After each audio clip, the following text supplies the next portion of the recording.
तो स्वागत है आपका विनर्स एकेडमी प्रयागराज में। मैं समीर शुक्ला। आज हम लोग बात करेंगे सिंटैक्स के नाउन नंबर की एक्सरसाइज के बारे में। टोटल 33 क्वेश्चन या 30 क्वेश्चन दिए हुए हैं, उसे हमें सॉल्व करना है। पीछे मेरे आप देख रहे हैं कुछ क्वेश्चन लिखे हुए, करीब 10 क्वेश्चन। पहले इन 10 क्वेश्चन को सॉल्व करते हैं, फिर उसके बाद फिर 10 यानी टोटल 30 क्वेश्चन हमें सॉल्व करने हैं। ऑलरेडी नाउन नंबर का वीडियो है, उसको आपने नहीं देखा तो डिस्क्रिप्शन में लिंक है, उसे आप जरूर देखें, तभी आप एक्सरसाइज सॉल्व कर सकते हैं। बाकी अगर आपने पढ़ा है तो बहुत अच्छी बात है, आपके सामने यहाँ पर है। यूपी बोर्ड एग्जाम बहुत करीब है, बहुत पास में है, तो उसको देखते हुए, क्योंकि correct for of the sentence आएंगे आपके एग्जाम में आना है, तो प्लीज इस वीडियो को मिस मत करना, पूरा लास्ट तक देखना और चैनल को शेयर जरूर करना, और नए हो तो सब्सक्राइब कर देना भाई। तो शुरुआत की जाए। पहला क्वेश्चन हमारा है the news are true. The news are true, और इसमें बहुत सारे ऐसे एग्जाम्पल है जो गजब के हैं, बहुत अच्छे हैं। उसमें मैं आपको एक ट्रिक बता देता हूं शुरुआत में ही, आपको इसको पूरा करते करते। देखिए इसमें ट्रिक एक चीज की है, वो आप जान लें। ट्रिक ये है कि जितने भी अनकाउंटेबल नाउन है, यानी मटेरियल और एब्स्ट्रैक्ट नाउन, ये ट्रिक है, और इससे करीब 15 से 17 क्वेश्चन आपको सिर्फ और सिर्फ ये याद रखने, ये जानने में आ जाएगा कि जितने भी अनकाउंटेबल नाउन यानी मटेरियल एब्स्ट्रैक्ट नाउन हैं, वो हमेशा सिंगुलर होते हैं। उनमें एस या ईएस लगाकर या आर या वर लगाकर उन्हें प्लूरल नहीं बनाना है, बस ये ध्यान देना है। तो शुरुआत की जाए सबसे पहले सेंटेंस की कि the news are true. The news are true, news अपने आप में एक ऑलरेडी सिंगुलर वर्ड है, और जब सिंगुलर वर्ड ये है ऑलरेडी, तो इसमें आर का प्रयोग नहीं किया जा सकता। अगर हमें इसका सही लिखना है तो इसका प्रयोग करना होगा। तो आर की जगह क्या आएगा भाई? इज आ जाएगा। तो न्यूज हो गया। मेरे शब्दों को सुनिएगा ढंग से, थोड़ा ध्यान से माइंड करिए कि न्यूज इनिंग, न्यूज इनिंग, ये दो ऐसे शब्द है जो अक्सर आपको बहुत कंफ्यूज करने आते हैं, लेकिन ये सिंगुलर होते हैं। इनके साथ हम एस या एस का प्रयोग अलग से नहीं करते, प्लस इसके साथ हम आर यानी प्लूरल हेल्पिंग वर्ब का प्रयोग नहीं करते, तो ध्यान देना है। नेक्स्ट हमारा है कि I could not get good mark in English. ठीक है, I could not get good mark in English. तब देखिए एक एक अगर शब्द को पकड़े तब भी ये समझा जा सकता है कि आई में कोई गलती नहीं हो सकती, कुड में भी कोई गलती नहीं, नॉट में भी कोई गलती नहीं है, गेट गुड में भी कोई गलती नहीं है। लेकिन ये शब्द आपको कुछ थोड़ा अलग पढ़ने में लग रहा होगा। मार्क मीन्स चिन्ह होता है, और मार्क्स मीन्स होता है नंबर। मार्क मीन्स चिन्ह होता है, मार्क्स मीन्स होता है नंबर।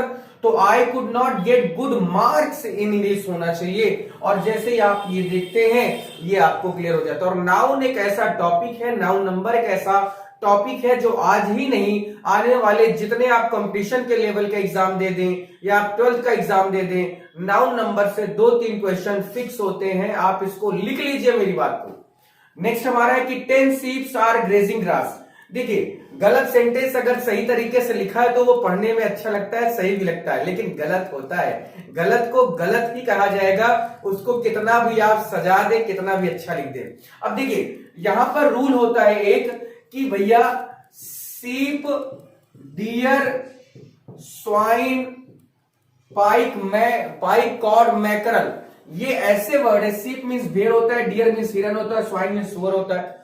तो ये जो वर्ड है ना, इनको आप किसी भी स्थिति में, किसी भी कंडीशन में आप इनके साथ आर का तो यूज कर सकते हैं, इनमें एस या ईएस का प्रयोग नहीं कर सकते। यानी कोई भी कंडीशन हो जाए, 10 नहीं 20 आ जाए, लेकिन हम इसमें एस का प्रयोग कभी नहीं करेंगे। यानी इन शब्दों में एस या ईएस का प्रयोग करके इन्हें प्लूरल नहीं बनाना, क्योंकि ये ऐसे नाउन होते हैं जो सिंगुलर और प्लूरल दोनों में प्रयोग किए जाते हैं। तो यहां पर प्लूरल तो चलो ठीक है, आर लिखा है, 10 लिखा है, सब ठीक है, समझ में आ रहा है, लेकिन यहां पर ये जो सीप में एस लगा हुआ है ये गड़बड़ है। तो आपको ये याद रखना है, ध्यान देना है कि sheep, swine, pike, mackerel, cod, deer, इन सबके साथ एस का प्रयोग या ईएस का प्रयोग इन्हें प्लूरल बनाने के लिए नहीं किया जाता, ये ध्यान देना है। तो यहां पर आर सही था, लेकिन एस नहीं लगेगा। और यहां पर इज भी हो सकता है, ऐसा नहीं कि इज नहीं हो सकता, लेकिन हाँ 10 को हटाना पड़ेगा तभी इज होगा। यानी इनका जो वर्ब होता है वो डिसाइड करता है कि ये सिंगुलर है या प्लूरल है। वर्ब यानी हेल्पिंग वर्ब इनको डिसाइड करती है। नेक्स्ट है the house is under repairs. The house is under repairs, यहां पर ध्यान देना है, the house is under repair. तो देखिए हाउस इज अंडर रिपेयर में एस का प्रयोग नहीं किया जाएगा, रिपेयर्स नहीं होता, रिपेयर होता है। नेक्स्ट हमारा it is a nice poetry, it is a nice poetry. अब देखिए पोएट्री हमारा एक अब्स्ट्रैक्ट नाउन है जिसे हम केवल महसूस कर सकते हैं, छू नहीं सकते। कोई गा रहा है उसके गाने को हम महसूस करते हैं, छू नहीं सकते हैं। तो अब्स्ट्रैक्ट नाउन जो होते हैं वो प्लूरल नहीं होते, और इसमें प्लूरल नहीं किया गया, इसका मतलब ये सेंटेंस हमारा सही है, इसमें कोई गलती नहीं है। नेक्स्ट है योर इंफॉर्मेशंस आर फॉल्स। अब देखिए यहां पर इंफॉर्मेशंस लिखा हुआ है, अब इंफॉर्मेशन यानी सूचनाएं, तो सूचना क्या है वो हम छू सकते हैं क्या उसको? अब्स्ट्रैक्ट नाउन है ना, अब्स्ट्रैक्ट नाउन की कहानी होती है कि ऐसे नाउन जिन्हें छुआ ना जा सके, केवल महसूस किया जा सके, यानी ऐसे नाउन जिनको हम महसूस कर सकते, छू नहीं सकते, वो अब्स्ट्रैक्ट नाउन है। किसी का दुख, दर्द, पीड़ा, हंसी, खुशी, मजाक, ये सब हम केवल महसूस करते हैं, छू नहीं सकते। तो ये प्लूरल में नहीं होते, यानी इनके साथ अगर आप एस या ईएस का प्रयोग कर रहे हैं तो बहुत अनर्थ कर रहे हैं, अनर्थ नहीं करना है, यानी इनमें एस या ईएस का प्रयोग नहीं करना है। और इसके साथ क्योंकि जब इनमें एस या ईएस का प्रयोग नहीं कर सकते, इन्हें सिंगुलर ही बनाना होता है, तो यहां पर आर की भी क्या जरूरत, आर की जगह पर क्या हो जाएगा, इसका प्रयोग हो जाएगा। तो योर इंफॉर्मेशन इज फॉल्स हो जाएगा। हाँ, अगर हमें इसे करना ही है तो हम ये कह सकते हैं कि pieces of information, pieces of information ये बना सकते हैं, प्लूरल बनाना है अगर हमें तो पीसेज ऑफ इंफॉर्मेशन कर सकते हैं, लेकिन इंफॉर्मेशन में यानी जो नाउन दिया है उसमें एस नहीं लगाना है, पीसेस कर सकते हैं, एस या ईएस पीसेस में लगाना है हमें। नेक्स्ट है मम्स आर डेंजरस। मम्स यानी खसरा, तो मम्स यानी कुछ ऐसे बीमारियों के नाम होते हैं जो देखने में प्लूरल होते हैं लेकिन वो यूज में सिंगुलर होते हैं। तो मम्स हो गया, मीजल्स हो गया, रिकेट्स हो गया, है ना, ये सभी जो वर्ड है ये देखने में प्लूरल होते हैं लेकिन यूज में कैसे होते हैं, सिंगुलर, यानी इसमें एस हटाना होगा और आर की जगह हमें इस लिखना होगा, तब ये बनेगा। नेक्स्ट है I saw 3 dears in the forest. ये क्वेश्चन जस्ट ऊपर की तरह है, आप इसका जवाब कमेंट सेक्शन में देंगे, इसको मैं नहीं बताऊंगा, इसका जवाब आप कमेंट सेक्शन में जरूर दीजिए। 3 डियर्स इन द फॉरेस्ट, थोड़ा सा ध्यान देना है, जैसा हमारा 3rd नंबर था वैसा हमारा 8th नंबर का है, तो आप इसका जवाब जरूर दें।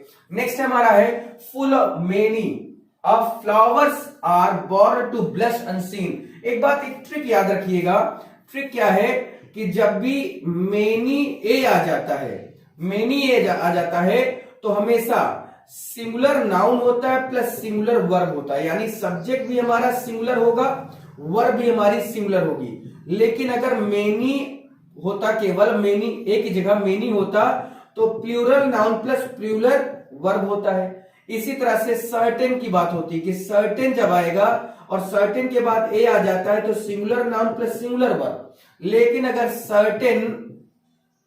सर्टेन केवल आए तो प्लूरल नाउन प्लूरल वर्ब होता है, तो ये ध्यान देना। अब देखिए मेनी ए दिया हुआ है, नाउन हमारा कैसा होना चाहिए, सिंगुलर, तो यहां पर एस हटेगा। उसके बाद हेल्पिंग वर्ब भी कैसी होनी चाहिए, वर्ब हमारी कैसी होनी चाहिए, सिंगुलर, तो यहां पर इज हट, आर की जगह इज हो जाएगा। तो मेनी के साथ, मेनी ए के साथ हमेशा याद रखना है कि सिंगुलर नाउन और सिंगुलर सब्जेक्ट या सिंगुलर हेल्पिंग वर्ब का प्रयोग करते हैं। नेक्स्ट है Kalidas is one of the greatest poet in India. बहुत अलग सेंटेंस है, एक बात याद रखना कि जब भी वन ऑफ का प्रयोग कर दिया जाए तो हमेशा याद रखना भैया कि पोएट, वन ऑफ का मतलब ये होता है कई में से एक, और जब कई में से एक की बात होती तो क्या पोएट अकेला आदमी ही नहीं, पोएट्स होना चाहिए कि जो कालिदास है वो भारत के कई कवियों में से एक है, तो पोएट की जगह क्या हो जाएगा, पोएट्स हो जाएगा। ये थे आपके शुरुआत के 10 सेंटेंस जो बहुत इंपॉर्टेंट थे। आने वाले और 10 सेंटेंस की थोड़ा सा जानकारी ले लीजिए, अगर आप इसका स्क्रीनशॉट लेना चाहते हैं स्क्रीनशॉट ले लें, जिससे हम लोग फिर आगे बढ़ जाए। बहुत इंपॉर्टेंट तरीका है, बहुत गजब का तरीका है। चलिए नेक्स्ट है हमारा कि हिज पोएट्रीज आर मिस्टिक। फिर वही बातें आई यहाँ पर कि पोएट्री हमारा क्या है, एक ऐसा नाउन है जिसे हम केवल महसूस करते हैं, सुन नहीं सकते हैं, यानी अनकाउंटेबल नाउन, अब्स्ट्रैक्ट नाउन। तो अब्स्ट्रैक्ट नाउन और अनकाउंटेबल नाउन हमेशा सिंगुलर में होते हैं, इन्हीं में SAIES लगाकर इन्हें प्लूरल नहीं बनाते। तो यहां पर ये पोएट्रीज में ऐसे ये पोएट्री होना चाहिए था, SAIS नहीं लगेगा। और क्योंकि ये जब सिंगुलर ही होते हैं तो इनके साथ इस भी आना चाहिए था, आर नहीं आना चाहिए था, यानी आर का प्रयोग भी नहीं होगा और IES का प्रयोग भी नहीं होगा। और जब ये दोनों नहीं होंगे तभी आपका सेंटेंस सही बनेगा। नेक्स्ट है ही बॉट 3 सोप्स, सोप्स है यहां पर। अब देखिए सोप यानी साबुन, तो भैया सोप जो होता है वो एक मटेरियल नाउन है, और मटेरियल नाउन और अब्स्ट्रैक्ट नाउन ही अनकाउंटेबल नाउन कहलाते हैं। तो क्या इनमें SAIS लगाकर इनको प्लूरल बनाना सही है? नहीं सही है, गलत है। तो इसका मतलब है कि यहां पर हम इस सोप में एस का प्रयोग हटा दें। कितना भी नंबर लिख दो, 3, 4, 30,000 लिख दो, 30,000 साबुन खरीद लो, फिर भी सोप सोप ही रहेगा, सोप्स नहीं होगा। ठीक है, चलिए नेक्स्ट हमारा है कि ही Ashok's pencil colour is red. Ashok's pencil colour is red, ये आपका पॉजेसिव केस है ना, यानी कहां पर एपोस्ट्रोफी एस लगता है, कहां पर नहीं लगता है, कुछ क्वेश्चन उसके हैं। तो अगर आप इसको बनाना चाहते हैं तो इसको आप ऐसे बनाइए कि द कलर ऑफ अशोक, ठीक है, अशोक पेंसिल इज रेड, ये बनेगा इसका। The colour of Ashok apostrophe करके फिर पेंसिल इज रेड, ये बन जाएगा इसका। Ashok pencil's colour is red नहीं, the colour of Ashok pencil. ठीक है, ये बहुत आसान था। इज योर सीजर्स डल, ये यहां पर सीजर्स है। तो आपको बताया मैंने कि कुछ ऐसे नाउन होते हैं जो अनसेपरेबल होते हैं, यानी जिन्हें अलग नहीं किया जा सकता, चाहे वो टोंग्स यानी चिमटा हो, सीजर यानी चाकू हो, नाइफ यानी कैंची हो, ठीक है, सॉरी सीजर यानी कैंची हो, और उसके अलावा ट्राउजर है, चश्मा है, गॉगल्स जिसको कहते हैं, पैंट है, ग्लव्स है, शूज है, सॉक्स है, ये जोड़े में आते हैं। अगर इनका एक पार्ट हटा दिया जाए तो दूसरा यूजलेस है, बेकार है, वर्थलेस हो जाएगा। तो जब भी ये आएंगे तो इनके साथ हमें क्या करना होता है, क्योंकि ये सब्जेक्ट भी हमारे सिंगुलर होते हैं और इनके साथ हेल्पिंग वर्ब भी हमारी, सॉरी सब्जेक्ट हमारे प्लूरल होते हैं, प्लस इनके साथ हेल्पिंग वर्ब भी कैसी होती है, प्लूरल ही होती है। तो जब ये प्लूरल है तो सीजर्स में तो समझ में आया, लेकिन यहां पर इज ही दिया है तो इसकी जगह पर क्या होना चाहिए, आर होना चाहिए, क्योंकि यहां पर आपको ये दिख रहा है, आराम से समझ में आ रहा होगा कि सीजर यानी कैंची के 2 पार्ट होते हैं, और जब 2 में से एक हटा दोगे तो बेकार हो जाएगा। इस वजह से ये प्लूरल सब्जेक्ट भी होते हैं और इनके साथ हेल्पिंग वर्ब भी कैसी होती है, प्लूरल ही प्रयोग की जाती है। यानी इसके साथ क्या करना है, आर के, इसकी जगह पर आर का प्रयोग करना है। अब आर योर सीजर्स डल, ये ठीक है, इसमें कोई दिक्कत नहीं। नेक्स्ट हमारा he has broken the chairs leg. देखिए इसको आप 2 तरह से बना सकते हैं। पहली बात कि चेयर हमारा एक नॉन लिविंग है। अगर आपने अभी तक पॉसेसिव केस यानी नाउन एंड केस का वीडियो नहीं देखा तो डिस्क्रिप्शन में लिंक है, जाके तुरंत देखो उसको। ठीक है, ये चैनल की प्लेलिस्ट में चले जाओ। तो चेयर हमारा क्या है, चेयर हमारा एक नॉन लिविंग है, और नॉन लिविंग के साथ एपोस्ट्रोफी एस का प्रयोग नहीं करते। यानी अगर इसको हम एपोस्ट्रोफी एस हटाते हैं तो क्या बनता है कि he has broken the chair leg, है ना, ये बनेगा। लेकिन अगर इसको हम हटाकर बनाना चाहें तो ऐसे कर सकते हैं कि the legs of chair, plural में यानी नॉन लिविंग के साथ SAIS तो नहीं लगता, लेकिन उसको हम ऑफ लगाकर बना सकते हैं, द लेग ऑफ चेयर।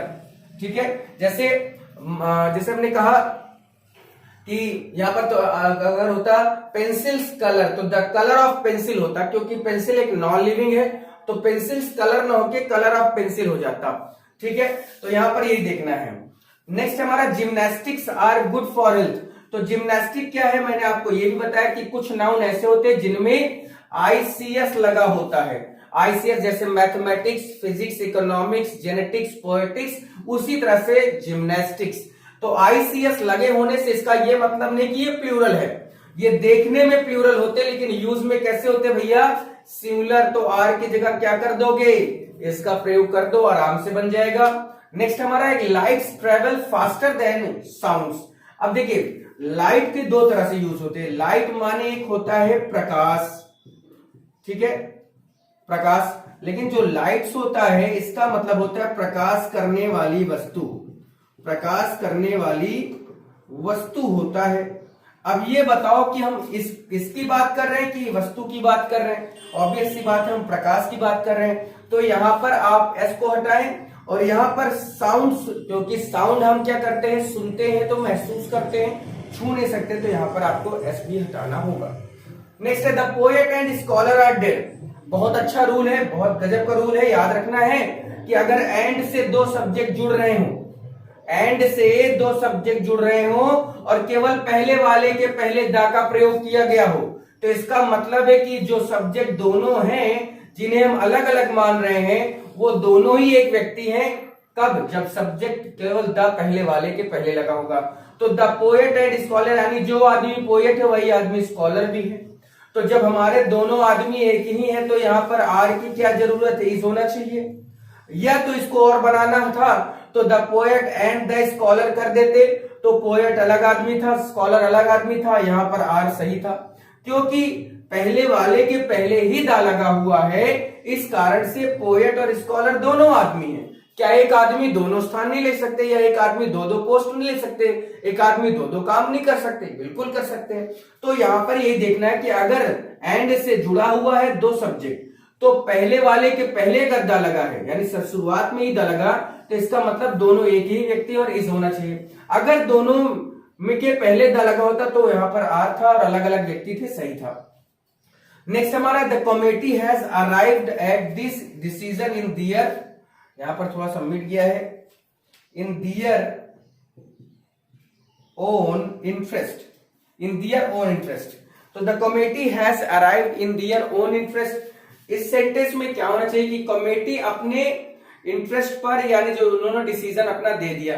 तो दियर, देखिए एक चीज समझना है कि जब committee government, public, parliament, people, यानी जो हमारे कलेक्टिव नाउन हो, अगर उनका डिसीजन एक ही ओर होता है, यानी सर्वसहमति का भाव प्रकट होता है या सहमति का भाव प्रकट होता है, तो उसके साथ हम क्या यूज करते हैं, हमारा हेल्पिंग वर्ब सिंगुलर होता है और जो हमारा पजेसिव प्रोनाउन होता है, सॉरी पजेसिव एडजेक्टिव होता है, वो भी सिंगुलर होता है।